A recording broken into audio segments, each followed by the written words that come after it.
ಭೂಪ ಕೇಳೆರಡುಂಟೆ ನಿನ್ನಾಳಾಪವನು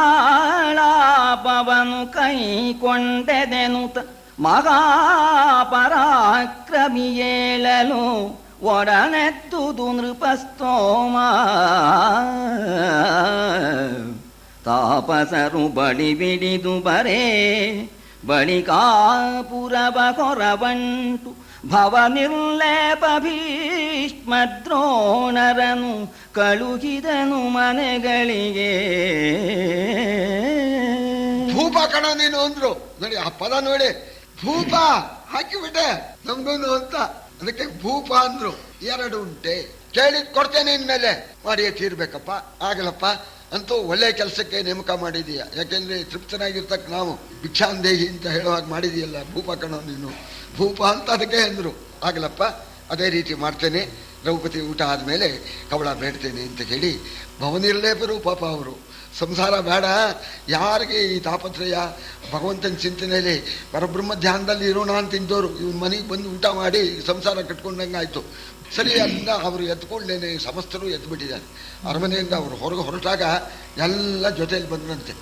ರಾಜರುಗಳು, ಭೀಷ್ಮಾದಿಗಳು ಎಲ್ಲ ಜೊತೆಯಲ್ಲಿ ಬಂದರು, ಶಿಷ್ಯರು ಜೊತೆಯಲ್ಲಿದ್ದರು.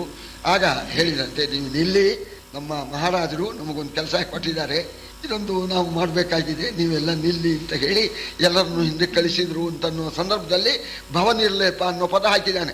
ಈಗ ಸಂಸಾರ ಕಟ್ಕೊಂಡಂಗಾಯ್ತು, ಎಲ್ಲರನ್ನೂ ಕಳಿಸಿದ್ರು. ಲೋಕದ ಪದ್ಧತಿ ಏನು ಅಂದರೆ, ಯಾರಿಗಾರು ಸಂಕಟ ಬಂದಾಗ, ಅದು ಮಹಾತ್ಮರಿಗೆ ಸಂಕಟ ಬಂದಾಗ ದೊಡ್ಡವರು ಮರುಗುತ್ತಾರೆ. ಅದು ಸ್ವಭಾವ. ಯದ್ಯಪಿ ನಭವತಿ ಹಾನಿ ಪರಕೀಯಾಂ ಚರತಿ ರಾಸಭೆ ದ್ರಾಕ್ಷಾಂ. ಯಾರೋ ದ್ರಾಕ್ಷೆ ತೋಟ ಮಾಡಿದ್ರು, ಸಣ್ಣ ಕಾಬೂಲ್ ದ್ರಾಕ್ಷೆ ಇದೆಯಲ್ಲ, ಗೊಂಚಲು ಎಲ್ಲ ಫಲ ಬಿಟ್ಬಿಟ್ಟಿದೆಯಂತೆ. ಸರಿ, ಯಾರ್ದೋ ಕತ್ತೆ ಬಂದು ತಿಂತಾ ಇದೆ, ಅದನ್ನ ನೋಡಿದ್ರಂತೆ. ನೋಡ್ಬಿಟ್ಟು, ಏನ್ರಿ ಅನ್ಯಾಯ ಅಲ್ರಿ, ಹೇಳೋರು ಕೇಳೋರು ಇಲ್ಲೇನ್ರಿ, ಪಾಪ ಅವ್ನ ತೋಟ ಹಾಳು ಮಾಡ್ತಾ ಇದೆಯಲ್ಲ ಅಂತ. ಅಂದ್ರೆ ನಿಮ್ದೇನ್ರಿ ತೋಟ, ನಮ್ದಾಗ್ಬೇಕಾಗಿಲ್ಲ. ಅಸಮಂಜಸಂಚ ದೃಷ್ಟ ತಥಾಪಿ ಖಲು ಖಿದ್ಯತೆ ಚೇತಃ. ಒಂದು ಅನ್ಯಾಯ ದೊಡ್ಡವರಿಗೆ ಮಹಾತ್ಮರಿಗೆ ಅನ್ಯಾಯ ಆದರೆ ಅದನ್ನು ಸಹಿಸೋಲ್ಲ, ಸಜ್ಜನರ ಸ್ವಭಾವ. ಇಲ್ಲಿ ಸುಜ್ಜನರು ಇದ್ದಾರೆ, ದುರ್ಜನರು ಇದ್ದಾರೆ. ಈ ಸಜ್ಜನರ ಪಾರ್ಟಿ ನಿಮ್ಗೆ ಗೊತ್ತಿದೆಯಲ್ಲ, ಭೀಷ್ಮ, ದ್ರೋಣ, ಈ ಕೃಪಾ, ವಿದುರ, ಇವರು ಏನು ದುರ್ಯೋಧನ ಅನ್ಯಾಯ ಮಾಡಿಬಿಟ್ಟ, ಸಂಕಟ ಪಡ್ತಾ ಇದ್ದಾರೆ ಇವರು. ಅಗಡು ಕೌರವನೊಡ್ಡಿದನಲ ವಿಗಡವನು ಮುನಿಯುಗ್ರ ರೋಷದ ಸಗಳಿಕೆಗೆ ಪಾಂಡವರು ಸವಿದುತ್ತಾದರು ಅಕಟ. ಮುನಿಯ ಉಗ್ರ ರೋಷದ ಸಗಳಿಕೆಗೆ ಪಾಂಡವರು ಸವಿದುತ್ತಾದರು ಅಗಡ ಎನ್ನುತ್ತ ದುಗುಡದಲ್ಲಿ ಗಾಂಗೆಯ ವಿದುರಾದಿಗಳು ಮನೆ ಹೋಗಲು ಇತ್ತ ಕೌರವ ನಗುತ ಕರ್ಣಾದಿಗಳ ಗಡನದಿ ಹೊಕ್ಕನರ ಮನೆಯ. ದುಷ್ಟನಾಗಿರ್ತಕ್ಕಂಥ ಕೌರವ ತಂಪಾಡಿಗೆ ತಾವು ಕಾಡಿನಲ್ಲಿರ್ತಕ್ಕಂಥ ಪಾಂಡವರಿಗೆ ಕೇಡನ್ನು ಉಂಟು ಮಾಡಿಬಿಟ್ನಲ್ಲ. ಎಲ್ಲರೂ ಉಂಟೆ, ನಿಜವಾಗೂ ದೂರ್ವಾಸರ ಕೋಪಕ್ಕೆ ಪಾತ್ರರಾದರೆ ಪಾಂಡವರು ಬದುಕ್ತಾರೆಯೇ? ಅಂತಹ ಸನ್ನಿವೇಶವನ್ನ ದುರ್ಯೋಧನ ನಮ್ಮ ಪಾಂಡವರಿಗೆ ಮಾಡಿಬಿಟ್ನಲ್ಲ ಅಂತ ವಿದುರ, ಭೀಷ್ಮಾದಿಗಳು ಸಂಕಟ ಪಡ್ತಾ, ಭಗವಂತ ಪರಮಾತ್ಮ ಪಾಂಡವರನ್ನ ಕಾಪಾಡಪ್ಪ ಅಂತ ಹೇಳಿಕೊಂಡು ಇವರು ದುಃಖದಿಂದ ತಮ್ಮ ಮನೆಗೆ ಹೋದರು. ಈ ಕರ್ಣಾದಿಗಳಿದಾರಲ್ಲ, ಕರ್ಣ ಹೇಳಿದ್ಲಂತೆ, ಮಹಾರಾಜ ನಿನ್ನ ಅದೃಷ್ಟವೋ ಅದೃಷ್ಟ ಆಯ್ತು, ಶತ್ರುಗಳು ನಿರ್ನಾಮರು, ಇನ್ನಾಯ್ತು ಪಾಂಡವರ ಕತೆ, ಒಳ್ಳೆ ಪ್ಲಾನ್ ಹಾಕ್ಬಿಟ್ಟೆ ಮಹಾರಾಜ. ನಿನ್ ಬುದ್ಧಿ ಅಂದ್ರೆ ಅಸಾಧ್ಯ ಅಂತ. ನಿನ್ ಬುದ್ಧಿ ಅಸಾಧ್ಯ, ಯಾಕೆ ಇನ್ನೊಬ್ಬರು ಮನೆ ಹಾಳು ಮಾಡೋ ಬುದ್ಧಿ, ಇದು ಅಸಾಧ್ಯ ಬುದ್ಧಿ. ಏನು ಒಳ್ಳೆ ಪ್ಲಾನ್ ಹಾಕ್ಬಿಟ್ಟೆ, ಇನ್ನು ಮುಗೀತು, ನಿನ್ನ ಅದೃಷ್ಟವೇ ಅದೃಷ್ಟ, ರಾಜ್ಯ ಖಾಯಂ ನಿಂಗೆ, ನಿಮ್ಮ ಶತ್ರುಗಳೆಲ್ಲ ಹಾಳಾಗಿ ಹೋಗ್ತಾರೆ ಅಂತ ಇವರು ಖುಷಿಯಿಂದ ಇವರು ಮನೆಗೆ ಹೋದ್ರು. ಪರಿಣಾಮ ಏನಾಗುತ್ತೆ ನೋಡೋಣ. ಭಗವಂತ ಭರವಸೆ ಕೊಟ್ಟಿದ್ದಾನೆ, ನಮೇ ಭಕ್ತ ಪ್ರಣಶ್ಯತಿ, ನೋಡ್ಬೇಕೀಗ ಏನಾಗತ್ತೆ ಅಂತ. ಭೀಷ್ಮಾದಿಗಳ ಪ್ರಾರ್ಥನೆ ನಡೆಯುತ್ತೋ, ಕರ್ಣಾದಿಗಳ ಹಾರೈಕೆ ನಡೆಯುತ್ತೋ ಅನ್ನೋದನ್ನ ನಾವು ನೋಡ್ಬೇಕೀಗ. ಮರು ದಿವಸ ಸತಿಯುಂಡ ಸಮಯವನರಿದು, ಮರು ದಿವಸ ಪಾಂಡವರ ಸತಿಯುಂಡ ಸಮಯವನರಿದು, ಮುನಿಪತಿ ಬರಲು ಕಪಟದ ನಿರಿಗೆಯನು ಬಲ್ಲನೆ ಯುಧಿಷ್ಠಿರನು ಎದ್ದು ಸಭೆ ಸಗಿದ ಕಿರಿದೆಡೆಯಲಿದಿರಾಗಿ ಭಕುತಿಯ ಹೊರಿಗೆಯಲಿ ಕುಸಿವಂತೆ ಕಿರಿದೆಡೆಯಲಿದಿರಾಗಿ ಭಕುತಿಯ ಹೊರಿಗೆಯಲಿ ಕುಸಿವಂತೆ ನೃಪ ಬಂದೆರಗಿದನು ಮುನಿವರೆಗೆ ತನ್ನನು ಜಾತರೊಡಗೂಡಿ. ದ್ರೌಪದಿ ಊಟ ಮಾಡಿದ ಮೇಲೆ ಅಕ್ಷಯ ಪಾತ್ರೆಯಲ್ಲೇನೂ ಇರೋದಿಲ್ಲ.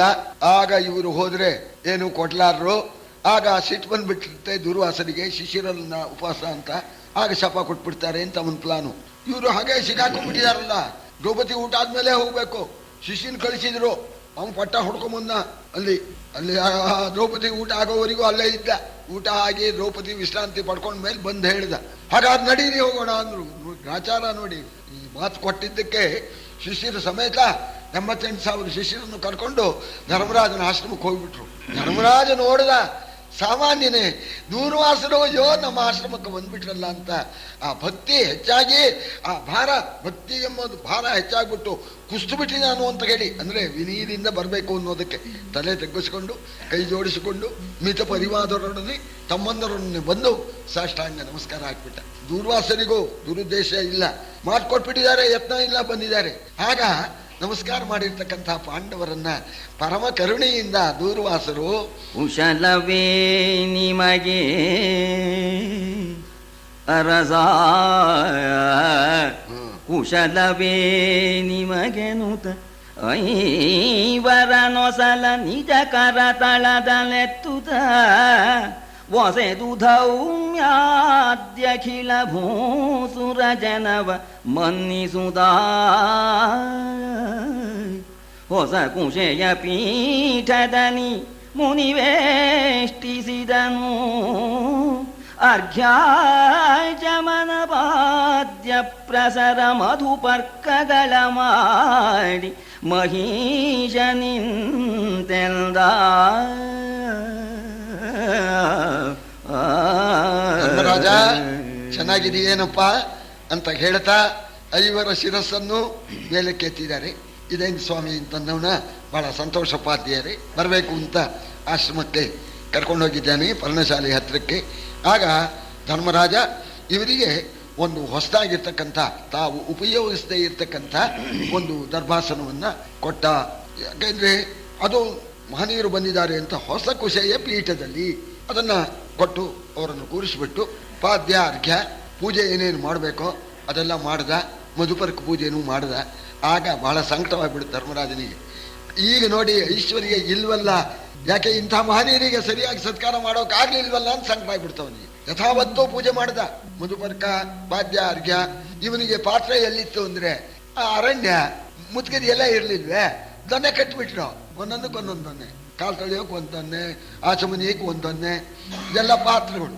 ಆಗ ಸಂಕಟ ಆಗ್ಬಿಟ್ಟು ಧರ್ಮರಾಜನಿಗೆ ಸಹಿಸಲಿಲ್ಲ. ಇವರಿಗೆ ಸರಿಯಾಗಿ ಸತ್ಕಾರ ಮಾಡೋಕೆ ಆಗ್ಲಿಲ್ವಲ್ಲ ಅಂತ ಕಣ್ಣೀರೇ ಹಾಕಿಬಿಟ್ಟ. ಕಣ್ಣೀರು ಹಾಕಿ ಬೇಡ್ಕೊಳ್ತಾ ಇದ್ದಾನೆ, ದೇಶ ಕಾನನ ವಸನವಲ್ಕಲ, ದೇಶ ಕಾನನ ವಸನವಲ್ಕಲ, ಭೂಸುರಂ ರಜವೇ ಆತ್ಮಜನವೂ, ಪಲಾಶ ಪರ್ಣವೇ ಪಾತ್ರ, ಭೋಜನ ಕಂದಮೂಲ ಫಲ, ಪಲಾಶ ಪರ್ಣವೇ ಪಾತ್ರ, ಭೋಜನ ಕಂದಮೂಲ ಫಲ, ಈ ಸರಿತ್ಪಾನೀಯ ಮಜ್ಜನ, ಈ ಸರಿತ್ಪಾನೀಯ ಮಜ್ಜನ ವಾಸವೇ ಗುರು ವಿಪಿನ, ಈ ಸರಿತ್ಪಾನೀಯ ಮಜ್ಜನ ವಾಸವೇ ಗುರು ವಿಪಿನ ರಾಜ್ಯ ವಿಲಾಸವೆಮ್ಮದು ಜಿಯ ಚಿತ್ತೈಸೋ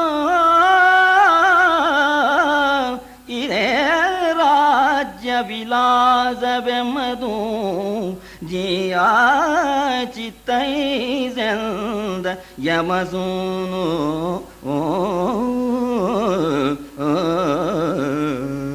ಮಹಾಸ್ವಾಮಿ 4 ಜನ ತಮ್ಮಂದ್ರು ದಿಗ್ವಿಜಯ ಮಾಡಿ ಬೇಕಾದ್ ತಂದಿದ್ರು, ಅರಮನೆ ವೈಭವ ಇತ್ತು.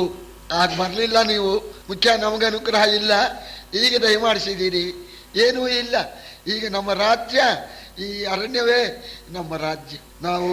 ನಾವು ಸ್ನಾನ ಮಾಡ್ತಕ್ಕಂಥದ್ದು ಈ ತಣ್ಣೀರಿನಲ್ಲಿ, ನದಿ ನೀರಿನಲ್ಲಿ, ತಣ್ಣೀರಿನಲ್ಲಿ ನಾವು ಸ್ನಾನ ಮಾಡ್ತಕ್ಕಂಥದ್ದು.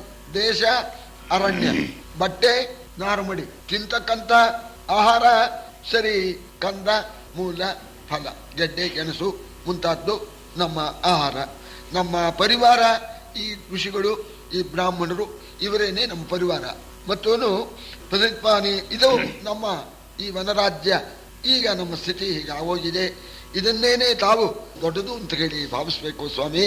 ಹೀನ ಸ್ಥಿತಿಗೆ ಬಂದ್ಬಿಟ್ಟೆ, ಕಳ್ಕೊಂಡ್ಬಿಟ್ಟೆ, ನಿಮ್ಮನ್ನು ಸತ್ಕಾರ ಮಾಡೋ ಯೋಗ್ಯತೆ ಇಲ್ಲ ಅಂತ ಕಣ್ಣೀರು ಹಾಕಿದಾಗ ದೂರ್ವಾಸರು ಸಮಾಧಾನ ಹೇಳ್ತಾ ಇದ್ದಾರೆ. ಯದನ್ನ ಪುರುಷೋ ಲೋಕೆ ತದನ್ನಾಹ ತಸ್ಯ ದೇವತಾಹ. ನಮ್ಮ ಶಾಸ್ತ್ರಕಾರರು ಏನು ನ್ಯಾಯವಾಗಿ ಹೇಳಿದ್ದಾರೆ. ನಾವೇನು ಊಟ ಮಾಡ್ತೇವೋ ಅದನ್ನ ದೇವರಿಗೆ ನೈವೇದ್ಯ ಮಾಡು, ಬಂದವರಿಗೆ ಕೊಡು ಅಂತ ಹೇಳಿದ್ದಾರೆ. ನಾವೇನು ಊಟ ಮಾಡ್ತೇವೋ ಅದು, ನಮ್ಮ ಮನೇಲಿ ರಾಗಿ, ಯಾರು ಬಂದ್ರೆ ಸ್ವಾಮಿ ನಮ್ಮಲ್ಲಿ ರಾಗಿ, ನಾವೇನು ಮಾಡೋದು, ನಾವು ಮಾಡೋದು ಅದನ್ನೇ ದೇವರಿಗೆ ನೈವೇದ್ಯ, ಅದನ್ನೇ ಬಂದವರಿಗೂ ಕೊಡಬೇಕು. ಇದು ಶಾಸ್ತ್ರದಲ್ಲಿ ಹೇಳಿರ್ತಕ್ಕಂಥದ್ದು. ನೀನು ಈಗ ಕಂದ ಮೂಲ ಫಲ ತಿಂತ ಇದೆಯಾ, ಅದನ್ನೇ ಕೊಡು, ಇದರಲ್ಲೇನು ತಪ್ಪಲ್ಲ, ಇದೇನು ದೊಡ್ಡದಲ್ಲಪ್ಪ ಅಂತ ಹೇಳ್ತಾ ಇದ್ದಾರೆ. ನೀನು ಮಾಡತಕ್ಕಂಥ ಪೂಜೆ ಮುಖ್ಯವೇ ವಿನ, ಭಕ್ತಿ ಮುಖ್ಯವೇ ವಿನ ಈ ಸಾಮಗ್ರಿ ಮುಖ್ಯವಲ್ಲ. ಆದರೆ ವಂಚನೆ ಮಾಡಬಾರ್ದು ಅಂತ ಜೊತೆಯಲ್ಲಿ ಅದನ್ನ ಹೇಳ್ತಾರೆ. ವಂಚನೆ ಮಾಡಬಾರ್ದು, ಬಂದವರಿಗೇನೋ ಹಾಕಿಬಿಡೋದು, ಒಳಗಡೆ ತಾವು ಜೋಕಾಗಿ ಊಟ ಮಾಡೋದು, ಇಂಥದ್ದು ಮಾಡಬಾರ್ದು. ಆದ್ದರಿಂದ ನಿಂದು ನ್ಯಾಯವಾಗಿದೆಯಪ್ಪ. ಧಾರುಣೀಪತಿ ಹೇಳಬಹುದು ಉಪಚಾರ ಬೇಕಿದು, ರಾಜ್ಯ ಪದ ವಿಸ್ತಾರವಾದುದು, ರಾಜಋಷಿ ನಿನಗಾರು ಸರಿಯಿನ್ನು,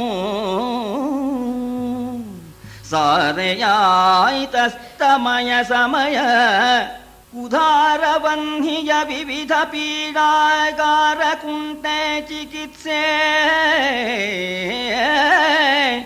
ಉದರವನ್ಹಿಯ ವಿವಿಧ ಪೀಡಾಕಾರಕ್ಕೆ ಉಂಟೆ ಚಿಕಿತ್ಸೆ ಎಂದನು ಮುನಿ ಕೃಪಾಲಂಗೆ. ಮಹಾರಾಜ, ನೀನು ರಾಜಋಷಿ, ವಾನಪ್ರಸ್ಥದಲ್ಲಿ ಇರ್ತಕ್ಕಂಥ ರಾಜಋಷಿಗಳು ಯಾವ ರೀತಿ ಮಾಡ್ತಾರೋ ಆ ರೀತಿ ನೀನು ಮಾಡ್ತಾ ಇದೀಯಾ, ಇದೇನು ತಪ್ಪಲ್ಲ. ಉಪಚಾರ ಬೇಕೇನು ಉಪನ್ನ ಸಹುರ್ದಾನ ಉಪಚಾರ ಕೈತವಂಭವತಿ ಅಂತ. ಸಲಿಗೆ ಬೆಳೆದ ಮೇಲೆ ಉಪಚಾರ ಮಾಡಬಾರ್ದು, ಉಪಚಾರನ ಹೇಳಿಸ್ಕೊಳ್ಳಬಾರ್ದು. ಆದ್ರಿಂದ ನೀನು ರಾಜರ್ಷಿ ಕಣಪ್ಪ, ನಿನ್ನ ಸಮಾನ ಯಾರಿದ್ದಾರೆ ಅಂತ ಕೊಂಡಾಡಿ. ಈಗ ನಮಗೊಂದು ತೊಂದರೆ ಆಗಿದೆಯಪ್ಪ, ನಮಗೂ ನಮ್ಮ ಶಿಷ್ಯ ವರ್ಗಕ್ಕೂ ಕೂಡ ಈ ಉದರವನ್ನಿ ಪೀಡೆ ಕೊಡ್ತಾ ಇದೆ. ಆ ಉದರವನ್ನಿಯ ಪೀಡೆಗೆ ನಿನ್ನಲ್ಲೇನಾರು ಪರಿಹಾರ ಉಂಟೆ ಅಂತ ಕೇಳಿದರು. ಉದರವನ್ನಿ ಏನು ಪೀಡೆ ಕೊಡುತ್ತೆ? ಹಸುವನ್ನು ಉಂಟು ಮಾಡುತ್ತೆ. ಅಂದರೆ ಹಸುವಿನ ನಿವಾರಣೆಗೆ ನಿನ್ನಲ್ಲೇನಾರು ಚಿಕಿತ್ಸೆ ಉಂಟೆ ಅಂತ ಕೇಳಿದರು. ಕೇಳಿದ ಕೂಡ್ಲೇನೆ ಧರ್ಮರಾಜ, ಆವ ಜನ್ಮದ ಸುಕೃತ ಫಲ ಸಂಭಾವಿಸಿದುದೋ, ಅರಾವ ಜನ್ಮದ ಸುಕೃತ ಫಲ ಸಂಭಾವಿಸಿದುದೋ, ನಿಮ್ಮ ಬರವನರಾವ ಪಡೆವನು ಕೊಟ್ಟನು ಎಂದನು ನೃಪತಿ ಕೈ ಮುಗಿದು. ಯಾವ ಜನ್ಮದ ಪುಣ್ಯವೋ ಏನೋ, ತಮ್ಮಂಥವರು ಬರೋಣ ಅಂದ್ರೇನು, ಉದರಾಗ್ನಿ ಪೀಡಿಗೆ ಪರಿಹಾರ ಕೇಳೋಣ ಅಂದ್ರೇನು, ಬಹಳ ಜನ್ಮದ ಪುಣ್ಯದ ಫಲ ಕೊಟ್ಟೆ ಅಂದ್ಬಿಟ್ಟ. ಕೊಟ್ಟೆ ಅನ್ನೋಣ, ಇವರು ಹೊಟ್ಟೆ ಒಳಗೆ ಕೆಟ್ಟೆ ಕೆಟ್ಟೆ ಅಂತ ಅಂದ್ಕೊಂಡ್ರು. ಇವರು ಕೊಡೋಕೆ ಎಲ್ಲಿದೆ ಕೊಟ್ಟೆ ಅನ್ನೋದಕ್ಕೆ? ತಿಳ್ಕೊಂಬಂದಿಯಾರು ಇವರು ಕೆಟ್ಟೆ ಅಂತ ಅಂದ್ಕೊಂಡ್ರು. ಇಲ್ಲಿ ಸ್ವಾರಸ್ಯ ನೋಡಿ, ಎಲ್ಲಿ ಧರ್ಮರಾಜ ತಪ್ಕೊಳ್ಳೋದು ಅಂದ್ರೆ ಇಲ್ಲೇ ತಪ್ಕೊಂಡಿರೋದು. ಈ ದೂರ್ವಾಸನದಲ್ಲಿ ತಪ್ಪಿಲ್ಲ. ದೂರ್ವಾಸನ ಕೇಳಿದ್ರು, ಏನಪ್ಪ ನಮಗೆಲ್ಲ ಉದರಾಜ್ಞೆ ಪೀಡೆ ಕೊಡ್ತಾ ಇದೆ, ನಿನ್ನಲ್ಲಿ ಪರಿಹಾರ ಇದೆಯೇ ಅಂತ ಕೇಳಿದ್ರು. ಕೇಳಿದ ಕೂಡಲೇ ನೀವು ಏನು ಮಾಡಬೇಕಾಗಿತ್ತು? ಸ್ವಾಮಿ ಹಾಗಿದೆಯೇ ಸಂದರ್ಭ, ಕೇಳ್ತೇನೆ, ಗೃಹಿಣಿನ ಕರೆದು ಅಂತಂದು, ಏನು ಅಡುಗೆ ಏನಾದ್ರು ಇದೆಯೋ ಹೇಳೋಣವೇ ಅಂತ ಕೇಳಬೇಕು. ಗೃಹಸ್ಥ ಬೋರ್ಡ್ ಹಾಕಿದಾನೇನೋ, ಬಂದವರಿಗೆಲ್ಲ ಅನ್ನ ಹಾಕ್ತೀನಿ ಅಂತ ಹೋಟ್ಲೆ ಇಲ್ಲ ಅನ್ಬೋದು, ತಪ್ಪೇನಲ್ಲ. ಆಗ್ಲಿ ಸ್ವಾಮಿ, ಊಟಕ್ಕೆ ಬರ್ರಿ ಸ್ನಾನ ಮಾಡ್ಕೊಂಡು ಅಂತ ಅಂದ್ಬಿಟ್ಟು ಆಮೇಲೆ ನಮ್ಮ ಮನೇಲಿ ಇಲ್ವಂತೆ ನಾಳೆ ಬರ್ರಿ ಅಂದ್ರೆ ತಪ್ಪಾಗಿ ಹೋಗ್ಬಿಡುತ್ತೆ. ಅದಕ್ಕೆ ಕೆಟ್ಟೆ ಎಂದಿದ್ದು ಇವರು. ವಿಚಾರ ಮಾಡ್ದೇನೆ ನೀನು ಹೇಳ್ಬಿಟ್ಟಿಯಪ್ಪ, ನೀನು ಕೆಟ್ಟೆ ಇತ್ತ ಸಂಕಟ ಆಯ್ತು. ನೋಡಿದ್ರು ಆ ಧರ್ಮರಾಜನ ಸ್ಥಿತಿ ನೋಡಿದ್ರು. ಇಲ್ಲೇ ಇದ್ರೆ ಪೂರಾ ಕೆಟ್ಟೆ ಹೋಗ್ಬಿಡ್ತಾನೆ. ಇನ್ನು ಭಗವಂತನ ಅನುಗ್ರಹದಿಂದ ಧರ್ಮರಾಜ ಪಾರಾಗಬೇಕು. ಅದಕ್ಕೆ ನಾವು ಒಂದು ಅವಕಾಶ ಮಾಡಿಕೊಡ್ಬೇಕು. ಗಡಿಬಿಡಿ ಇದ್ರೆ ಅಂಥ ಅವಕಾಶ ಆಗೋಲ್ಲ ಅಂತ ಹೇಳಿ ಒಂದು ಬುದ್ಧಿವಂತಿಕೆ ಮಾಡಿದ್ರು. ಅವ್ರು ಮಾಧ್ಯಾಹ್ನ ಮಾಡ್ಕೊಂಡು ಬಂದಿದ್ರು. ಆದ್ರೂ ಏನಪ್ಪ ನಮ್ಮದು ಮಾಧ್ಯಾಹ್ನಕ ಎಲ್ಲ ಆಗಿಲ್ಲ, ಇಲ್ಲೇ ಹೋಗಿ ಸ್ನಾನ ಮಾಡ್ಕೊಂಡು ಮಾಧ್ಯಾಹ್ನಕ ಮಾಡಿಕೊಂಡು ಬರ್ತೀವಿ, ಎಲ್ಲ ಏರ್ಪಾಟ್ ಮಾಡು ಅಂತ ಹೇಳಿ ಆ ವಿಗಡ ಮುನಿ ಬಳಿಕ ಅನುಷ್ಠಾನಾವಲಂಬನಕ್ಕೆ ಅತ್ತಯ ಮುದಾದೇವಿಯರ ಹೊಗಲು ಇತ್ತ ನೃಪ ಕರೆಸಿದನು ದುರುಪದಿಯ. ಬಿಟ್ರು ಅವರು ಶಿಷ್ಯರನ್ನು ಕರ್ಕೊಂಡು ಯಮುನಾ ನದಿಗೆ ಸ್ನಾನಕ್ಕೆ. ಆಮೇಲೆ ಕರೆಸಿದ ಮಹಾನುಭಾವ. ಅಲ್ಲ ನೋಡಿ, ಮುಂಚೆ ಮಾಡೋದನ್ನು ಮೊದಲು ಮಾಡಬೇಕು, ಕಡೆಗೆ ಮಾಡೋದನ್ನು ಕಡೆಗೆ ಮಾಡಬೇಕು. ಕಡೆಗೆ ಮಾಡೋದನ್ನು ಮುಂಚೆ ಮಾಡಿದರೆ ಏನಾಗುತ್ತೆ? ತಪ್ಪ ಹೋಗುತ್ತೆ. ಮುಂಚೆ ಕೇಳಿ ಆಮೇಲೆ ಆಮಂತ್ರಣ ಕೊಡಬೇಕು. ಆಮಂತ್ರಣ ಕೊಟ್ಬಿಟ್ಟು ಆಮೇಲೆ ಏನು ಅಂತ ಕೇಳಿದ, ಊರವರಿಗೆಲ್ಲ ಅಕ್ಷತೆ ಕೊಟ್ಟು ಬಂದ್ಬಿಟ್ಟ ಒಬ್ಬನು. ನಾಳೆ ಹೆಂಡತಿ ಒಳಗೆ ಇಲ್ಲೇ ಇಲ್ಲ, ಅಕ್ಷತೆ ಕೊಟ್ಟು ಬಂದ್ಬಿಟ್ಟಿದ್ದಾನೆ. ಏನ್ರಿ ನಿಮ್ಗೆ ಬುದ್ಧಿ ಇಲ್ಲೇನ್ರಿ ಇನ್ನೊಲ್ಲೆ ಅವರು? ಈ ಸಂದರ್ಭಗಳು ನೋಡ್ಬೇಕಾ? ಮನೆ ಗೃಹಿಣಿ ಕೇಳ್ಕೊಂಡು ಅವಳು ಅನುಕೂಲ ನೋಡ್ಕೊಂಡು ಅವ್ರನ್ನ ಕರೆಯೋಣವೆ ಹೀಗೆ ಅಂತ ಕೇಳ್ಕೊಂಡು ಮಾಡಬೇಕು. ಅದಕ್ಕೆ ಮುಂಚೆ ಅದನ್ನ ಮೊದಲು ಮಾಡಬೇಕು, ಕಡೆಯದನ್ನು ಕಡೆದು ಮಾಡಬೇಕು. ಹಾಗೆ ಮಾಡದೇ ಇದ್ದವರೆಲ್ಲ ಪಶ್ಚಾತ್ತಾಪ ಪಡ್ತಾರೆ. ಹೇಳಿ ಕಳಿಸಿದ ಕೂಡಲೇ ಅವಳು ಬಂದ್ಬೇಕಾದ್ರೆ ಬರ್ಬೇಕಾದ್ರೆ ಗೊತ್ತಾಗೋಲ್ಲೇಂದ್ರೆ ಊಟ ಮಾಡಿದ ಮುಖ, ಊಟ ಮಾಡದೇ ಇರೋ ಮುಖ ಬೇರೆ ಗೊತ್ತಾಗೋಲ್ವೇ? ಅವಳಿಗೆ ಏನು ಗೊತ್ತು ಇವರು 88,000 ಜನಕ್ಕೆ ಅಕ್ಷತೆ ಕೊಟ್ಟಿದ್ದಾರೆ ಅಂತ. ಅವಳು ಊಟ ಮಾಡಿ ತೃಪ್ತಳಾಗಿ ತಾಂಬೂಲ ಹಾಕೊಂಡು ಬರ್ತಾ ಇದ್ದಾಳೆ. ಬರೋದನ್ನ ನೋಡ್ದ ಧರ್ಮರಾಜ. ಅರಸಿಯಾರೋಗಿಸಿದ ಭಾವವ ಬರವಿನಲಿ ನೃಪನರಿದು. ಅರಸಿಯಾರೋಗಿಸಿದ ಭಾವವ ಅರಸಿಯ ಬರವಿನಲಿ ನೃಪನರಿದು. ಅರಸನ ಹರುಷವಡಗಿತು ಧೈರ್ಯ ಸುಕ್ಕಿತು ಉಷ್ಣ ನಯನಾಂಬು. ಉರಿ ಹೊಡೆದ ಕೆಂದಾವರೆಯವೋ ಕರುಕುವಡೆದುದು ಮುಖ. ಉರಿ ಹೊಡೆದ ಕೆಂದಾವರೆಯವೋ ಕರುಕುವಡೆದುದು ಮುಖ. ಕಪೋಲಕ್ಕೆ ಕರವನಿಟ್ಟನು ಕಪೋಲಕ್ಕೆ ಕರವನಿಟ್ಟನು. ಮುಂದೆಗೆಟ್ಟು ಮಹೀಶ ಚಿಂತಿಸಿದ. ಕೇಳೋದು ಉಳಿಲೇ ಇಲ್ಲ, ಕೇಳೋದು ಹೇಳೋದು ಉಳಿಲೇ ಇಲ್ಲ. ಅವಳು ಬರೋದರಲ್ಲೇ ಗೊತ್ತಾಯ್ತು ದ್ರೌಪದಿಗೆ ಊಟ ಆಯ್ತು ಅಂತ. ಏನು ಮಾಡೋದು? ದ್ರೌಪದಿಗೆ ಊಟ ಆದ್ಮೇಲೆ 88,000 ಜನ ಸ್ನಾನಕ್ಕೆ ಹೋಗಿದ್ದಾರೆ, ಈಗ ಬರ್ತಾರೆ. ಯೋಚನೆ ಮಾಡಿದ ಸ್ವಾಮಿ, ಮುಖ ಸುಟ್ಕೊಂಡಂಗೆ ಆಗಿ ಹೋಗ್ಬಿಡ್ತಂತೆ. ಮುಂದುಗೆಟ್ಟು ಏನಾದ್ರು ತೋರುತ್ತೇನ್ರಿ? ಯಾರಿಗೆ ಆಗಲಿ ಏನ್ ಮಾಡೋಕು ತೋರಿಸ್ಲಿಲ್ಲ. ಕಣ್ಣಲ್ಲಿ ದುಃಖಾಶ್ರು ಇಳಿತಾ ಇದೆ. ಮುಖ ಈ ಉರಿಗೆ ಸಿಕ್ಕ ಕೆಂಡಾವರಿಯಂತೆ ಮುಖ ಸುಟ್ಟು ಹೋಗ್ಬಿಟ್ಟಿದೆಯಂತೆ. ಏನೂ ತೋಚಲಿಲ್ಲ. ಕೆನ್ನೆ ಮೇಲೆ ಕೈ ಇಟ್ಕೊಂಡ ಕೆಟೇ ಅಂತ ಪಶ್ಚಾತ್ತಾಪ ಪಡ್ತಾ ಇದ್ದಾನೆ ಧರ್ಮರಾಜ. ತುಡುಕಿ ಸುರಪನ ಸಿರಿಯ ಶರಧಿಯ ಮಡುವಿನಲಿ ಹಾಯ್ಕಿದನು.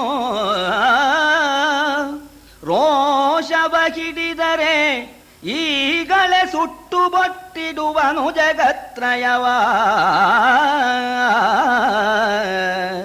ಮೃಡ ಮುನಿದು ಕೋಪಿಸಲಿ ಶಾಪವ ಕೊಡಲಿ. ಮೃಡ ಮುನಿದು ಕೋಪಿಸಲಿ ಶಾಪವ ಕೊಡಲಿ. ನಾನದ ಕಂಚನು ಎನ್ನಯ ನುಡಿಗೆ ಅನೃತ ಸಂಭಾವಿಸಿದಲ.